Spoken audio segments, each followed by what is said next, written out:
আপনি জানেন কি না যে বাজারে গিয়ে একটা দোয়া আছে, এই দোয়াটার মতো ফজিলতের কোনো দোয়া আমি পাইনি, আমার জ্ঞানে নাই, আপনাদের থাকলে আমাকে জানায়েন। কোরআন হাদিস পড়ে বাজারে যাওয়ার মতো ফজিলতের দোয়া কোনো জায়গায় আমি পাই নাই। বিশ্বাস করেন, আল্লাহর রসুল বলেছেন আল্লাহর কাছে সবচেয়ে উত্তম জায়গা মসজিদ, আর সবচেয়ে নিকৃষ্ট জায়গা কি?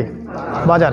ওই বাজারে গিয়ে যদি আপনি পড়েন এই দোয়া, লা ইলাহা ইল্লাল্লাহ ওয়াহদাহু লা শারীকা লাহ লাহুল মুলক ওয়া লাহুল হামদ ইউহয়ি ওয়া ইউমীত ওয়া হুয়া হাইয়ুন লা ইয়ামুত ওয়া হুয়া আলা কুল্লি শাইইন কাদির, 7টা বাক্য। এই দোয়াটা যে পড়বে তার আমলনামায় 10 লক্ষ নেকি লেখা হবে। 10 লক্ষ, এটা সহিহ হাদিস। 10 লক্ষ, একটা হাদিসে এসেছে 1 লক্ষ, একটা হাদিসে এসেছে 10 লক্ষ। এত ফজিলতের দোয়া আমার কোনো জায়গায় জানা নাই। তো এই জন্য আমি ইচ্ছা করে কখনো কখনো বাজারে যাই, কোনো খরচ নাই, তারপরেও বাজারে যাই, গিয়ে কিছু একটা নিয়ে ওসিলায় এই দোয়াটা পড়ে বাসা চলে আসে। একজন মুমিন ব্যক্তি চিন্তা করবে